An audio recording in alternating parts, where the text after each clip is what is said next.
cœur de Londres, au pied de la cathédrale Saint-Paul, se niche l'arpent de territoire le plus riche que la Terre ait jamais porté, la City of London. Les initiés l'appellent le Square Mile. À peine 3 km² où opèrent quelques 550 banques et la moitié des plus grands assureurs de la planète. Plus que New York, Francfort et Paris réunis. Le volume d'affaires qui se brasse ici le jour, le long de la Tamise, est 5 fois supérieur au PNB du pays.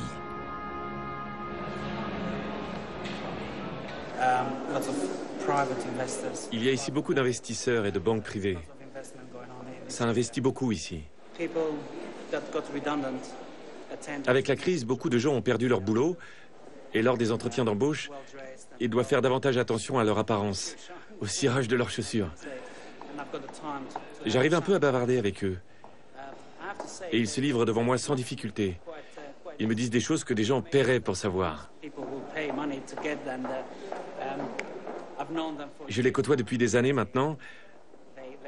J'ai entendu pas mal d'histoires. C'est assez fascinant. Ici, les riches restent riches. Quelques millions en moins, mais toujours riches.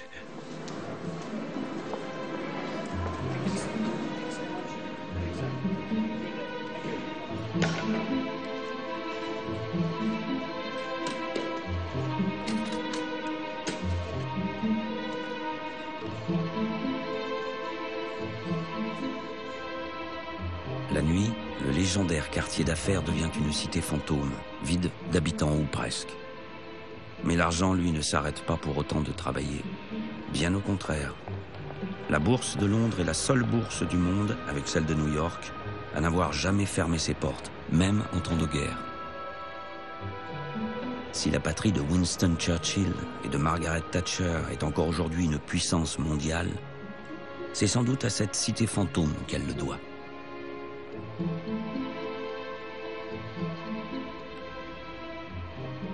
La City a toujours su se protéger des regards extérieurs. Rares sont ceux qui ont pu percer ses petits et grands secrets. John Christensen y a consacré une partie de sa vie. Pour qui souhaite visiter la City, quand vous franchissez les limites de cette enclave autonome, vous tombez nez à nez avec des statues du griffon. Le griffon est la bête mythologique, moitié lion, moitié dragon, chargée de garder le trésor. C'est le symbole de la City of London que l'on voit dès l'entrée dans la City. À chaque grande intersection, un griffon se tient là pour signifier « Vous entrez maintenant dans le trésor, vous entrez dans un nouveau territoire. Ici, c'est nous qui avons le pouvoir. »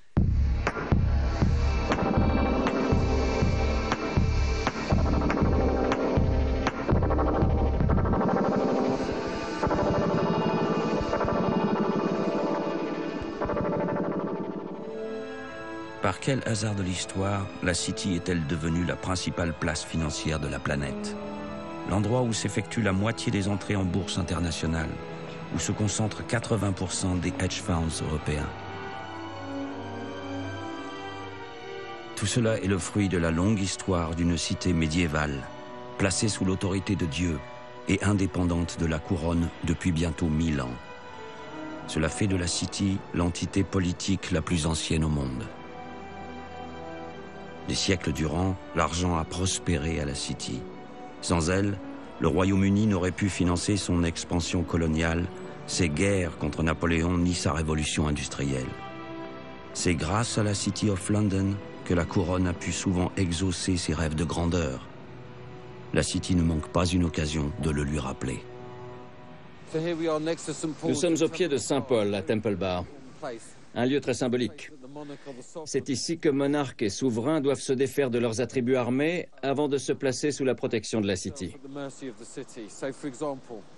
La reine Victoria, par exemple, lors de son jubilé de diamant, a eu à se défaire de ses armes et insignes.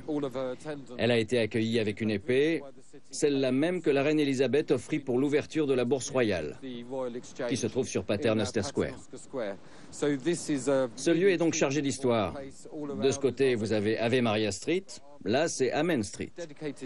Un lieu consacré à Dieu, à l'argent, mais assurément pas à la démocratie.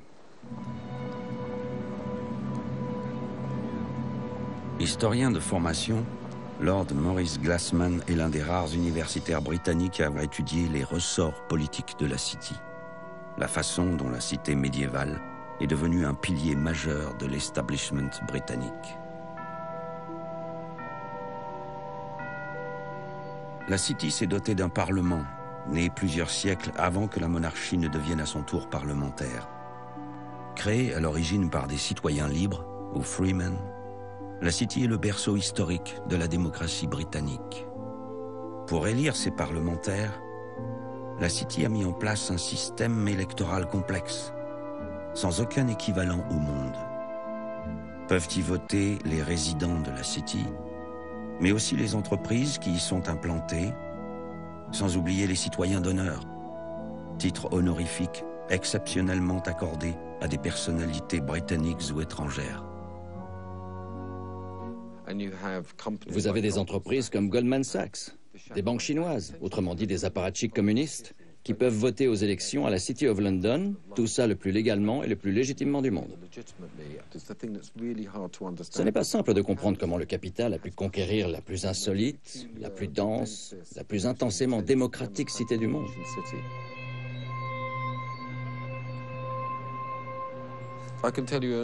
Il y a quelque chose d'encore plus extraordinaire. En sa qualité de citoyen d'honneur de la City of London, Vladimir Poutine a le droit de voter. Et pareil pour George Bush. Il y a des moments où tout cela me tend légèrement. La City dispose également de son propre gouvernement, appelé City of London Corporation.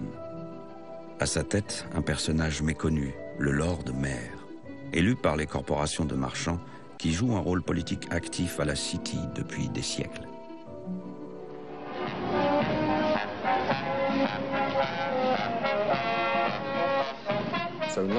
À Londres, nous avons un maire élu par le peuple, mais sans réel pouvoir. Son nom est Boris Johnson. Et nous avons un autre maire élu par personne, mais extrêmement puissant, le Lord Mayor de la City. Bienvenue en Angleterre.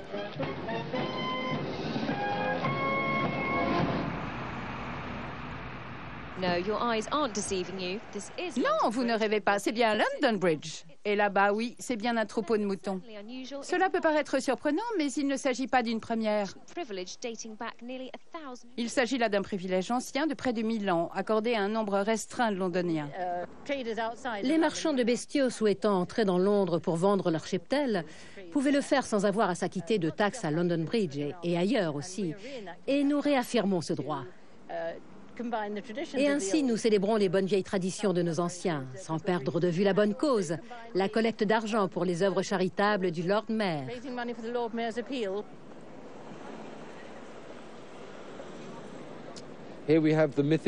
Nous voici face aux moutons mythiques et aux Freeman, ce citoyen libre qui faisait passer ses moutons par London Bridge. Londres était alors le centre du commerce international dans le nord de l'Europe et les Freeman n'avaient pas à payer de taxes. Et l'histoire de la City of London a beaucoup à voir avec l'allergie à l'impôt.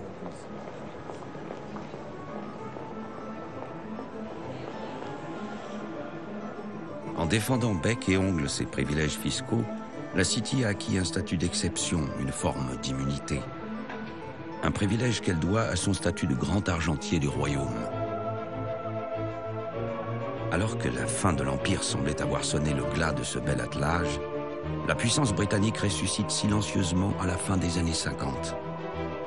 Les dignitaires de la City of London, plaçant le pouvoir politique devant le fait accompli, transforment les anciens confettis de l'Empire, les Bahamas, les îles Vierges britanniques, les îles Caïmans, Gibraltar et les îles anglo-normandes, en paradis fiscaux.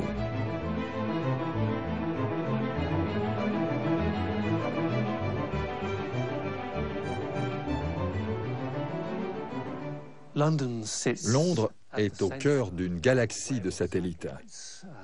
La dernière fois que nous avons compté le nombre de paradis fiscaux, nous sommes arrivés à un total de 60 pays, dont la moitié est directement issue de l'ex-empire britannique. Ils battent peu ou prou pavillon britannique et sont étroitement liés à la City of London. Ils fonctionnent sur le droit anglais, on recourt à des banques anglaises, dont beaucoup sont très présentes à la City. C'est cela qui vaut à Londres d'être à la fois la plus grande place financière et le plus grand paradis fiscal de la planète. En créant ces centres offshore qui pratiquent souverainement le secret bancaire et la non-imposition, la City forge une pièce maîtresse de la globalisation financière à venir. En quelque sorte, elle la préfigure.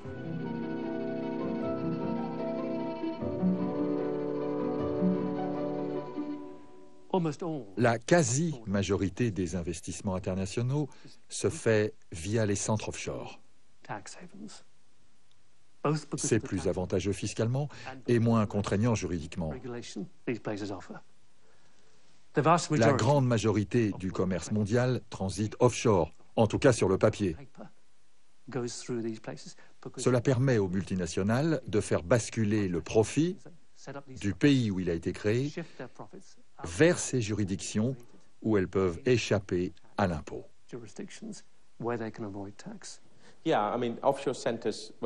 Écoutez, les centres offshore ont été reconnus par le gouvernement et le fisc britannique, et ce depuis des années.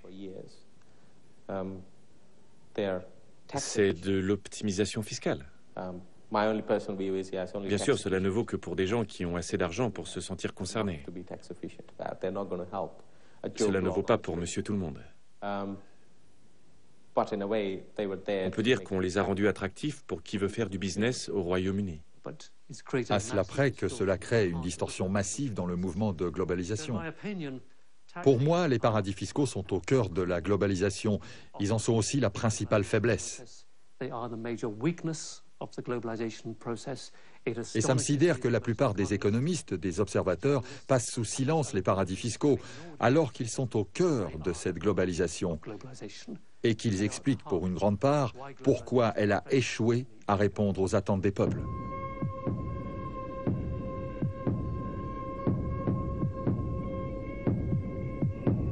What is this about big? You know, seeing the big picture, having the big idea. When I was growing up, I wanted to be the big man. I never wanted to be the little man. Even the little man wanted to be the big man. You go to America, you want to go to the big apple, not the little apple. When I get up in the morning, I want a big breakfast. I want my girlfriend to say, "Good morning, big boy." To which I'll reply, "I've got a big day today, a big meeting with the big chiefs from a big studio. It's a big time for the big bucks."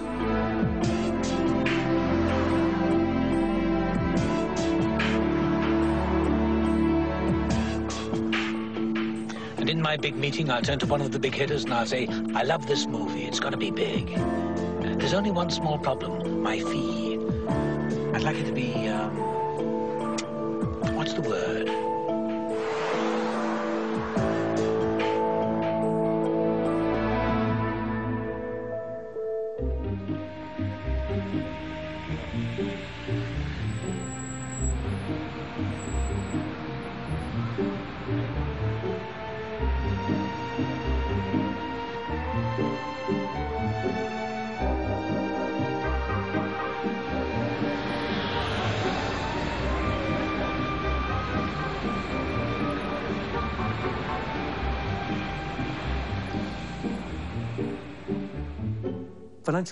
La dérégulation des marchés financiers du début des années 1980, encouragée entre autres par le Fonds monétaire international, a conduit à une croissance exponentielle des volumes financiers détenus dans les paradis fiscaux.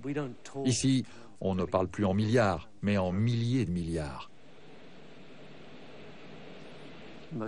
D'après les derniers chiffres dont on dispose, il est question de 20 000 milliards de dollars. Cela fait beaucoup d'argent. Pour donner un ordre de grandeur, cela serait suffisant pour régler l'ardoise de la crise économique actuelle.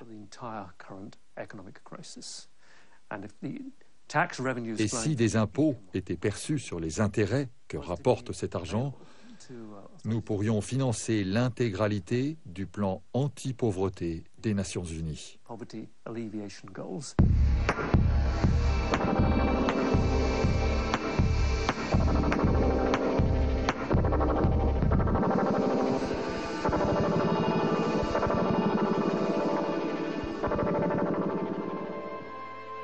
La crise financière de 2008-2009 a conduit les gouvernements du monde entier à lancer des plans de sauvetage des banques. Avec 1800 milliards d'euros, le plan de sauvetage britannique sera le plus important de tous. Ici, Le séisme bancaire fut tel que la commission du Trésor de la Chambre des communes prit la décision d'examiner de plus près le rôle du secteur financier dans le déclenchement de la crise.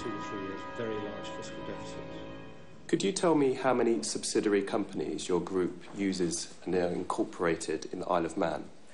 I don't have that number with me. I'd be happy to look into it.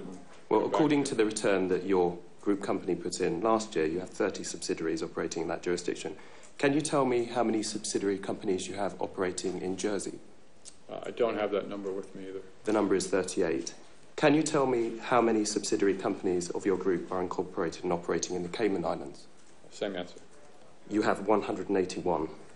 Now, of course, all of these are well-known tax havens which are used by companies, and a cursory reading of your group returns shows that you have over 300 such companies operating in tax haven jurisdictions around the world. Pourquoi donc Londres maintient-elle la fiction de ces territoires d'outre-mer?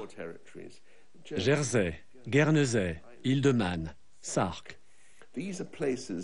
La démonstration a été faite, preuve à l'appui, que de l'argent sale transite par ces zones de non-droit. Et quand la City a de l'argent qu'elle préfère ne pas manipuler directement, elle l'envoie à Jersey. Pourquoi Jersey? Parce que la législation y est défaillante. Il y a le secret, le système des trusts. C'est tout ce système qui donne à Londres cette couleur, cette touche offshore, si utile au travail des banques au sang plus bleu.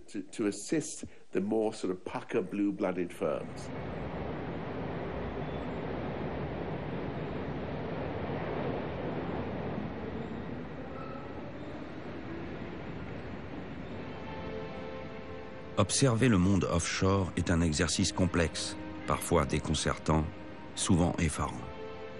John Christensen travaille comme conseiller en développement en Malaisie lorsqu'il est confronté pour la première fois aux paradis fiscaux. C'est là que sont détournés des fonds d'épargne des agriculteurs malaisiens. Désireux d'infiltrer le monde offshore pour en comprendre le fonctionnement, Christensen se fait recruter par une banque établie sur l'île de Jersey. Il devient ensuite conseiller économique du gouvernement de Jersey. John Christensen a passé 14 ans sur l'île. Il est aujourd'hui l'un des meilleurs experts au monde des paradis fiscaux et du secret bancaire. Je n'aurais jamais imaginé que la criminalité que j'ai observée à Jersey puisse être possible dans une économie de marché. Des consortiums financiers londoniens se livraient à des délits d'initiés, tout cela dissimulé grâce à des compagnies offshore. J'ai vu des politiciens français et allemands avoir recours à l'offshore pour toutes sortes de fraudes et de détournements.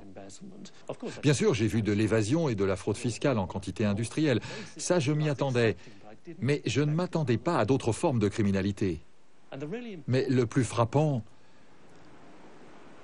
et c'est peut-être ce qui m'étonne le plus, à Jersey, tout le monde savait, tout le monde était au courant. Chacun faisait preuve de ce qu'on appelle la cécité complaisante. Il prenait le plus grand soin à ne rien voir, ne pas poser de questions, pour ne pas entendre de mensonges. Il savait très bien à quoi servaient ces sociétés offshore et ces trusts. Il y a une règle d'or chez les banquiers. Un banquier ne manipule jamais, au grand jamais, de sommes qui ne soient absolument immaculées. Vous pouvez en être sûr. Quand vous demandez à un banquier s'il n'a jamais eu de doute sur l'origine de l'argent, surtout si l'argent est géré par son établissement, il vous dira à coup sûr « Oh, on a tout fait, on a veillé à tout. On est en règle, on a répondu à tous les critères possibles exigés par les textes. » Il y a quelques années, un officiel britannique déclarait devant la Chambre des communes « Si vous voulez cacher une aiguille, vous la mettez dans une botte de foin. » Pour les circuits de blanchiment désireux de recycler l'argent sale, Londres est la botte de foin idéale. L'homme sait que la City a été le théâtre de quelques-uns des plus grands scandales financiers des années 90, comme celui de la BCCI, qui blanchissait l'argent de la cocaïne et du terrorisme international, ou encore celui de la Barings, coulé par les opérations déraisonnables d'un seul de ses traders. L'homme n'ignore pas non plus que c'est grâce à la City et à ses satellites offshore que des dirigeants nigérians, pakistanais, égyptiens ou thaïlandais ont pu escamoter l'argent de la corruption, que les grandes multinationales et les oligarques russes ont réussi à dissimuler leurs fonds secrets, que les banquiers du Vatican sont parvenus à recycler l'argent de la mafia italienne. Autant de flux clandestins dont on ne découvre jamais l'existence, sauf accident.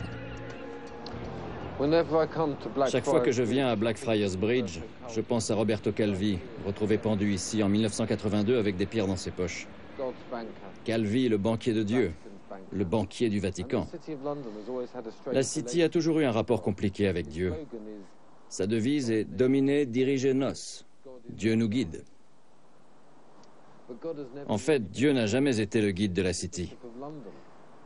Le guide, ce fut l'évêque de Londres, venu accueillir Guillaume le Conquérant aux portes de la ville afin de préserver la liberté de la City.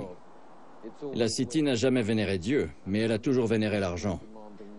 L'argent est un maître infiniment plus exigeant. Comme Dieu, il ne dort jamais, ses besoins sont sans limite, et il faut toujours les satisfaire.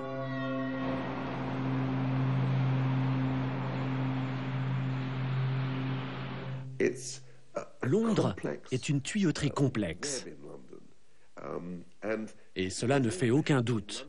Londres est un aimant pour les gens les plus riches du monde. Cela n'est pas un hasard non plus si cet argent est souvent douteux. Pourquoi Londres est si attractif pour ceux qui manipulent l'argent sale? À cause d'une croyance extraordinaire qui perdure depuis toujours, selon laquelle Londres est à la pointe. Londres est au premier plan. Londres est tout à fait spécial. On est là au cœur des standards de qualité. Cela a à voir avec le fait d'être anglais.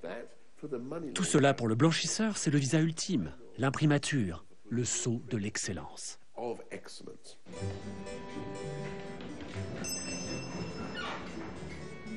Accueillir l'argent, le faire prospérer est une vieille tradition à la City.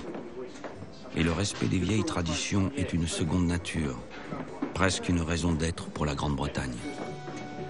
C'est ce chic indémodable, ce parfum de respectabilité dont raffolent les grands détenteurs de capitaux.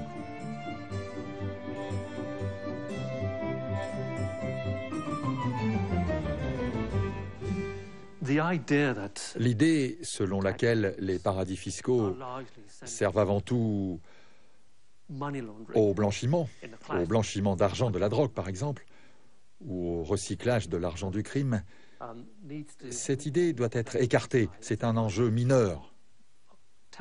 Les paradis fiscaux servent d'abord aux banques les plus importantes, aux entreprises et aux élites les plus puissantes. Et tous ces gens utilisent les paradis fiscaux d'une façon qui, sur le papier, est totalement légale. Escamoter des flux financiers, les mettre à distance des contrôles étatiques, tout cela est désormais pratique courante dans le monde du grand business. Pour brouiller les pistes, les paradis fiscaux sont l'outil imparable. La clé des circuits offshore réside dans le secret bancaire. Le secret bancaire n'est pas le fruit du hasard.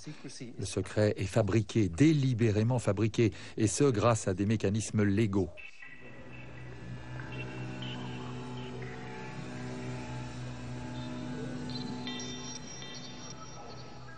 La marche à suivre est assez caractéristique.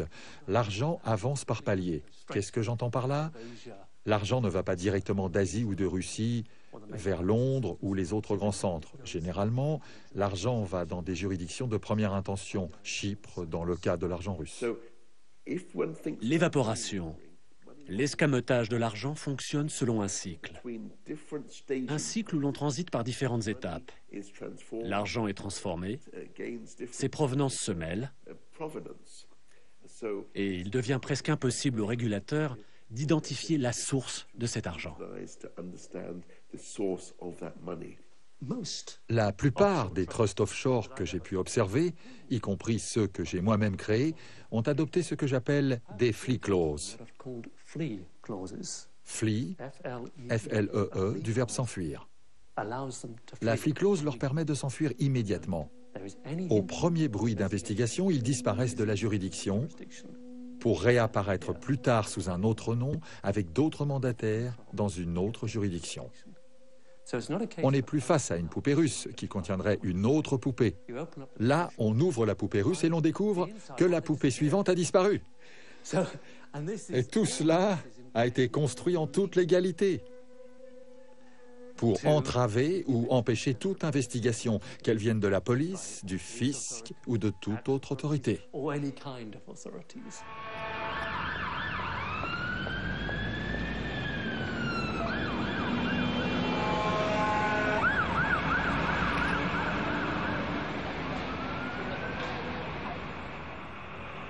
Les pistes définitivement brouillées, il ne reste plus à l'argent qu'à réapparaître au grand jour, si possible sous la façade la plus honorable. Capitale mondiale de la finance, Londres est cette façade la plus honorable. Pour autant, le but n'est pas que l'argent reste à Malte, Gibraltar ou Chypre. Ce ne sont pas des grands centres financiers. L'idée est que l'argent arrive à Londres. Une fois là, il sera à peu près définitivement à l'abri des investigations. Il aura même l'apparence de l'argent propre. Et à partir de là, l'argent peut repartir de Londres pour s'investir n'importe où dans le monde sans fiscalité ou presque.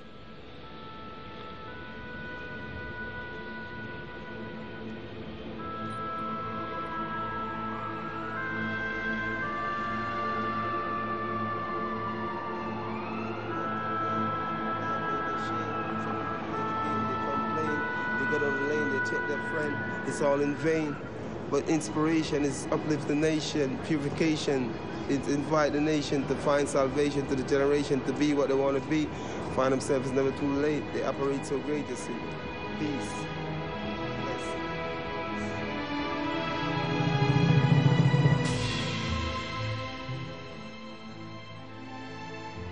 Pour que la mécanique des paradis fiscaux, imparable dans son principe, fonctionne pleinement, il reste un dernier palier à franchir, l'ultime palier. Londres aurait-elle pu devenir ce qu'elle est devenue sans le secret, les astuces fiscales, tout ce qui concourt à faire de Londres un paradis fiscal? À mon avis, absolument pas. Cela a même été le principal argument de vente de Londres. Cet argument de vente ne vient pas du ciel. Il a été créé dans la plus grande discrétion, avec minutie, au prix d'une intense pression de la City elle-même et avec la bénédiction du pouvoir politique à Westminster.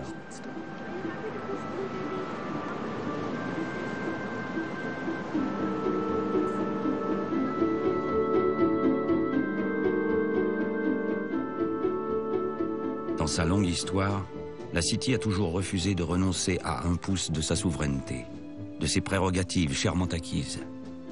Elle dispose, il est vrai, d'un pouvoir d'influence aussi efficace que surprenant. Le Premier ministre vient parler chaque année à la Guildhall. Le ministre des Finances fait chaque année un discours à Mansion House, la résidence du Lord Mayor. Mais la City of London Corporation offre plus intéressant encore. Elle traduit physiquement la façon dont le capitalisme représente ses intérêts. Tout à fait curieusement, ils ont même un représentant non élu qui siège au sein même du Parlement britannique. Une fonction très ancienne, celle du Remembrancer.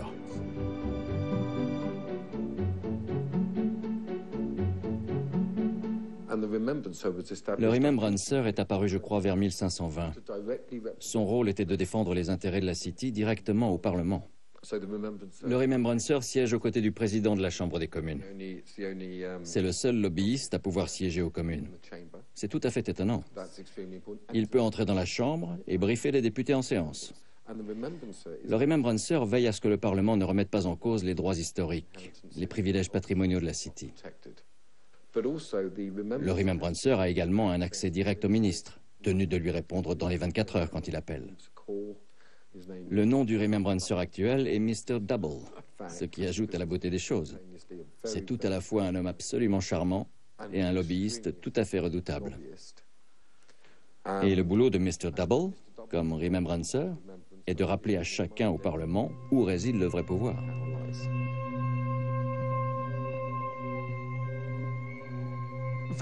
L'ancien Premier ministre Harold Wilson a eu jadis une altercation célèbre avec le gouverneur de la Banque d'Angleterre.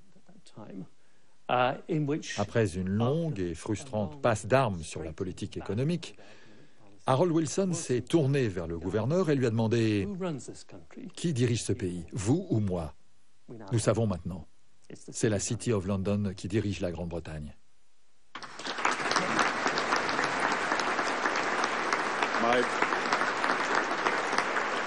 My Lord Mayor, my late Lord Mayor, Your Grace, my Lord Chancellor, Your Excellencies, my Lords, Aldermen, Sheriffs, Chief Commoner, ladies and gentlemen. La première priorité du Parti travailliste, avec Tony Blair et surtout Gordon Brown, fut d'accepter la suprématie du capital financier, de laisser la croissance économique intégralement aux mains de la City.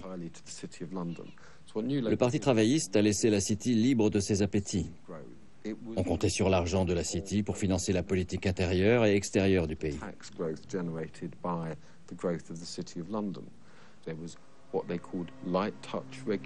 C'était l'époque de la régulation light. La régulation light a eu vite fait de rimer avec plus de régulation du tout. Mais les travaillistes pouvaient au moins se targuer d'avoir de l'argent pour investir dans les écoles et les hôpitaux. Gordon Brown a donc fait alliance avec la City, en oubliant que le capital financier est une amende très volage. Et je pense qu'il s'est fait baiser.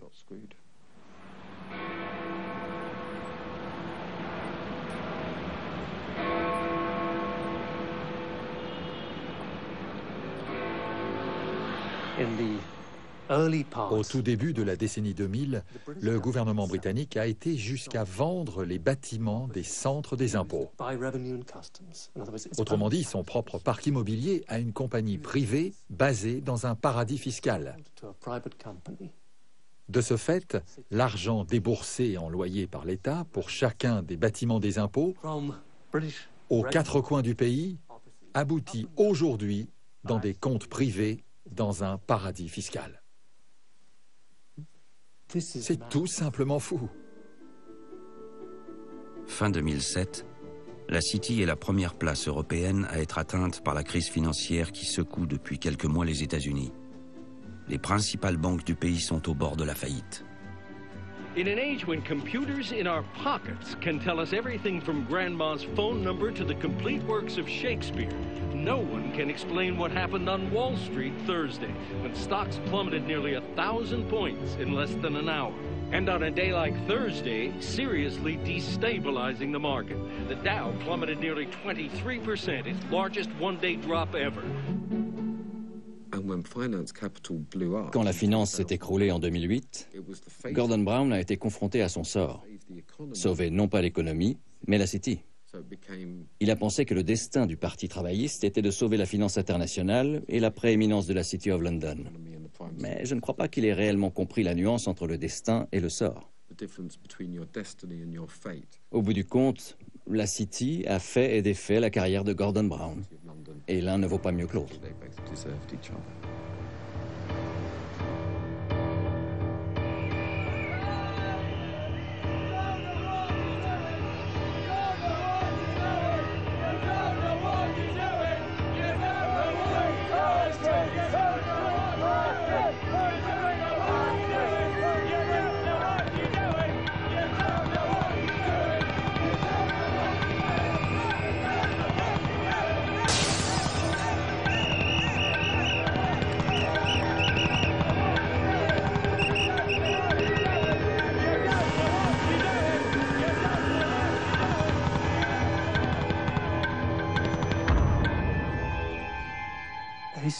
Ces 20 dernières années, le discours des néolibéraux est de dire que rien de cela n'est grave. L'argent tourne quand même et c'est génial. La globalisation, ça marche. Sauf que ce qu'on voit aujourd'hui, c'est que l'argent n'est pas utilisé dans une optique réellement entrepreneuriale. En vérité, cet argent ne fait que semer la ruine sur les marchés.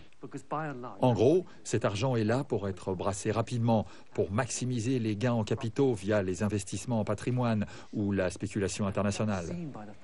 On le sait car aujourd'hui, en 2011, on voit des sociétés en Europe et en Amérique détenir des réserves records de liquidités simplement parce qu'elles ne savent plus où placer leur argent.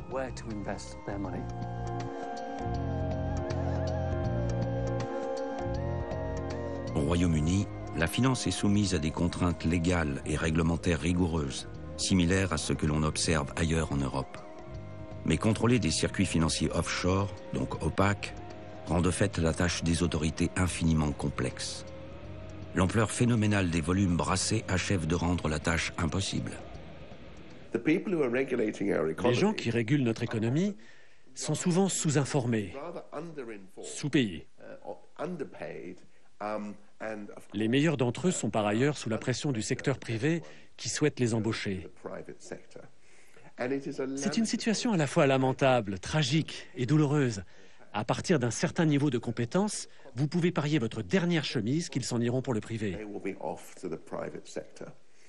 Et bien sûr, quand ils rejoignent le privé, ce n'est pas seulement leur matière grise qu'ils emmènent avec eux. Ils apportent aussi leur connaissance du secteur public et de ses dispositifs antifraude, ce qui permet au secteur privé de connaître les failles de la loi, de savoir contourner les investigations de l'État. Et du coup, le gendarme boursier est perpétuellement sur le mauvais pied.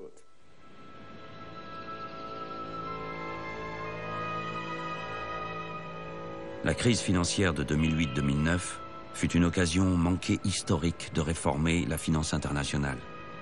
Passé le temps du remords et de la contrition apparente, la City s'est remise peu à peu à ses bonnes vieilles habitudes. Survivre à la crise, sans avoir eu à renoncer ni au secret bancaire ni à la fuite devant l'impôt, est une performance de premier ordre.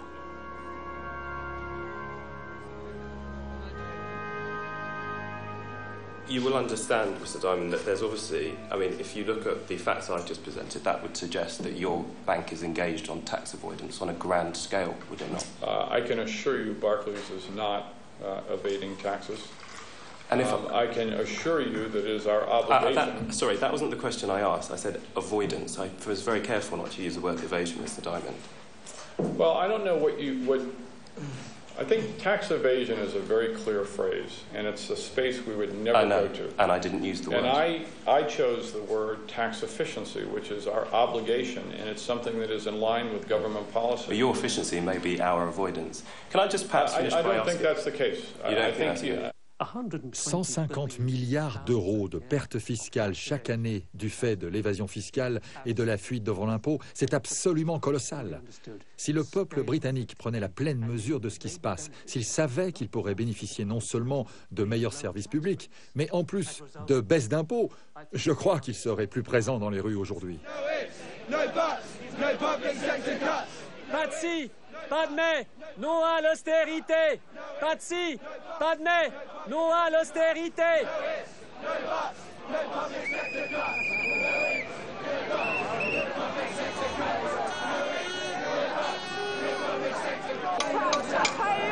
Payez vos impôts, payez vos impôts, payez vos impôts.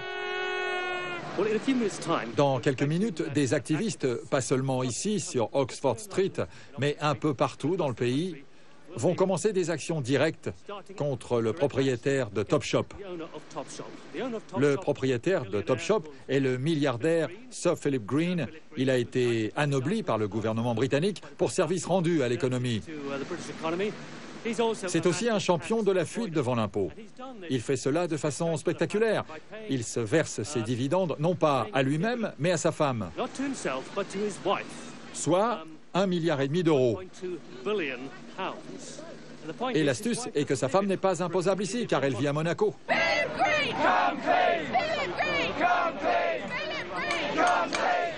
Payez vos impôts! Payez vos impôts! Payez vos impôts! Ce qui a particulièrement enragé les Britanniques est que le gouvernement ait nommé quelqu'un comme Philip Green pour le conseiller sur ses plans d'austérité. On voit dans quel mépris ce gouvernement tient le pays quand il ose faire appel à un individu de ce genre pour l'aider dans ses plans d'austérité budgétaire.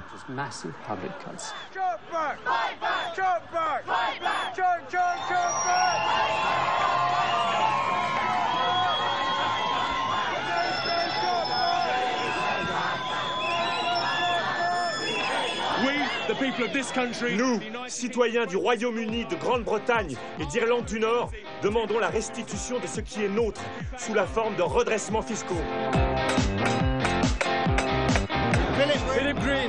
vos impôts ici. Le gouvernement nous ment. Nous n'avons pas à payer pour les coupes budgétaires. Si les banques s'acquittaient de leurs impôts, les étudiants pourraient aller à l'université. C'est un mensonge qu'on nous raconte.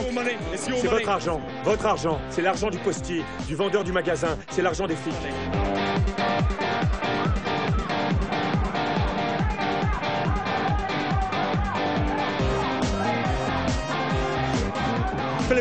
Philip Green ne manque pas de nous rappeler que nous sommes ici chez lui. Et nous tenons à lui rappeler qu'il s'est accaparé ce qui nous appartient, par le biais des impôts qu'il ne paie pas aux services fiscaux de Sa Majesté.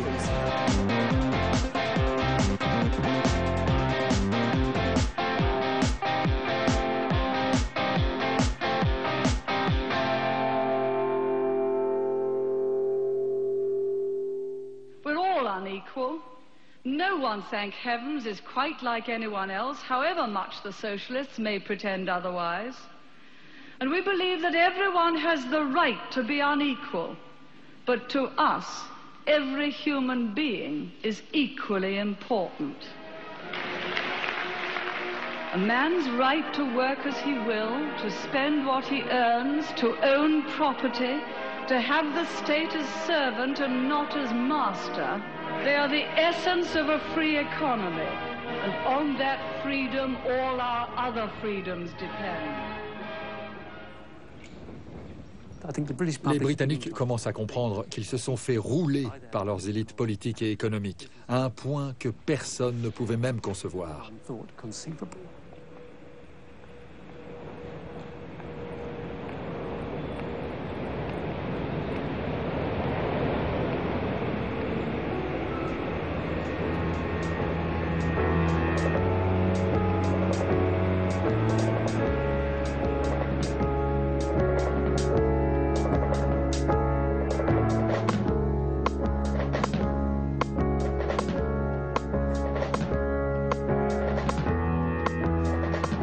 An estimated 75,000 homes will be repossessed this year, and nearly 2 million households already await social housing. The housing crisis is real. Please help us to provide urgent advice and support.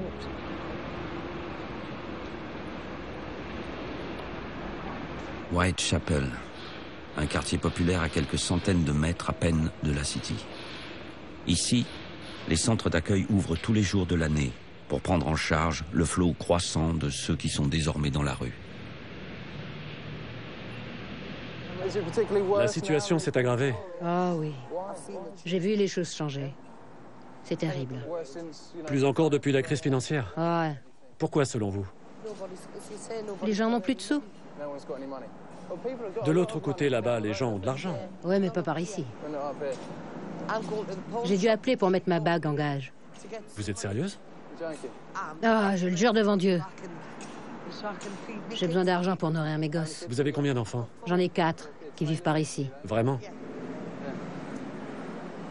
Bonjour tout le monde. Bonjour. Comment ça va?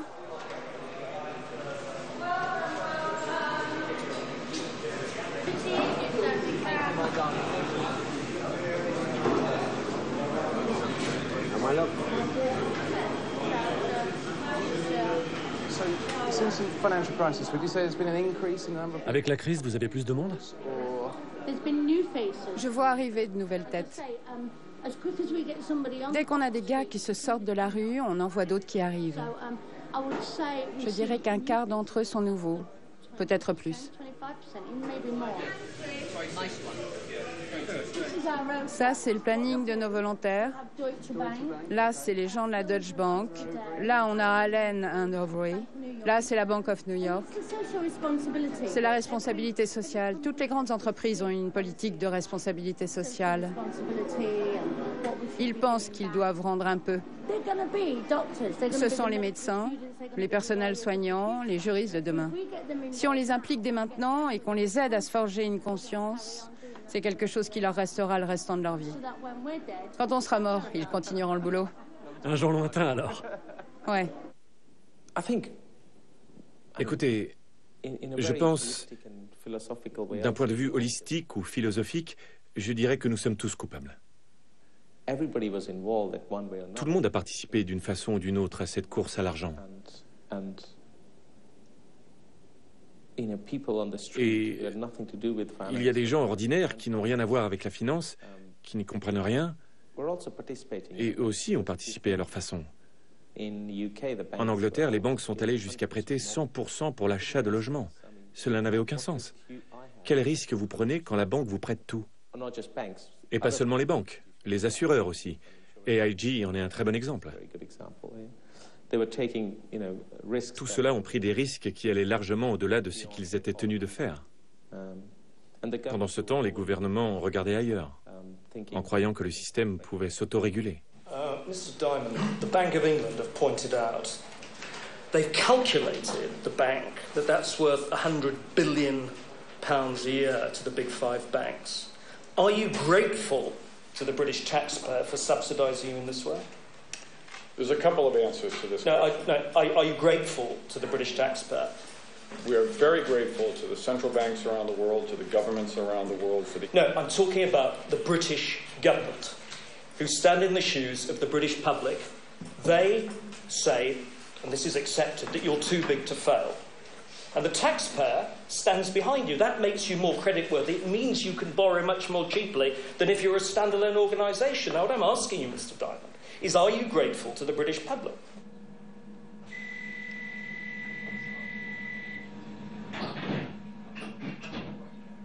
Tout se jouera sur notre capacité à raconter l'histoire de cette crise. Est-ce un épisode de plus dans l'histoire de notre dépendance au secteur financier? Ne faut-il pas plutôt y voir un moment catastrophique de l'histoire de l'Angleterre? Le signe de notre impuissance politique, de la dégradation de la valeur du travail. Avec cette pression qui s'applique à chaque individu pour assurer ses fins de mois, dans l'espoir d'un profit à court terme, au détriment du bien commun? C'est ça maintenant qui doit changer.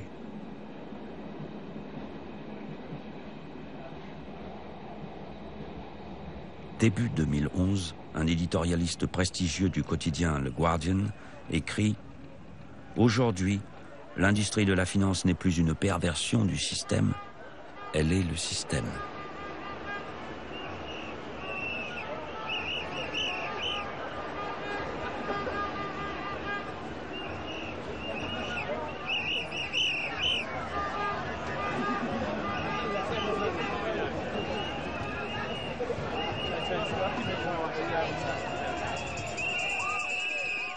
Je trouve mon inspiration chez Franz Kafka et sa fantastique nouvelle sur la Grande Muraille de Chine. Cette muraille a mis des siècles à se construire. Et comment motive-t-on les gens pour un projet à aussi long terme? Il est très difficile de motiver les gens pour quelque chose qui n'avancera probablement pas beaucoup de leur vivant. Mais je vois beaucoup d'enthousiasme et d'optimisme. Et même quand l'optimisme n'est pas là, on sent des gens intellectuellement habités, parce que nous savons que nous devons faire ça. C'est ce qui permet de maintenir en vie l'espérance humaine. Il faut identifier les failles dans lesquelles ces sociétés s'engouffrent, repérer toutes ces faiblesses réglementaires et les corriger les unes après les autres. Nous ne sommes pas face à un dragon que nous pouvons tuer d'une simple flèche bien ajustée. Nous devons découper ce dragon en tranches, depuis la queue jusqu'à la tête. Avec mes collègues du réseau pour la justice fiscale, nous avons identifié ces failles réglementaires. Une de ces failles réside dans la façon dont ces entreprises organisent leurs comptes. Elles ne sont pas transparentes. Elles ne révèlent pas où les profits ont été réellement faits dans les pays où elles opèrent. Eh bien, adoptons un nouveau standard comptable pour que l'on sache où les profits ont été réalisés. Et là, on verra que les profits n'ont pas été faits aux îles Vierges britanniques, mais en Afrique du Sud, en Zambie ou ailleurs.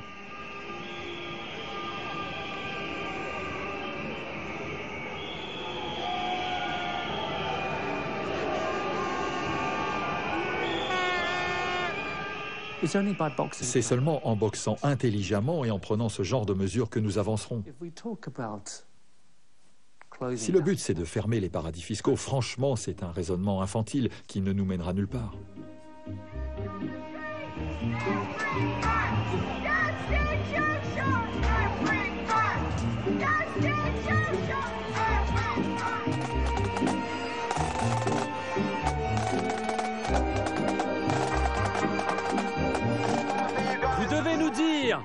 si vous êtes du côté du peuple ou si vous êtes du côté de ces menteurs du gouvernement.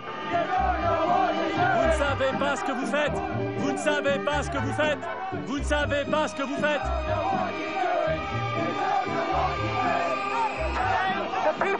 Il faut mettre un terme à cette honte.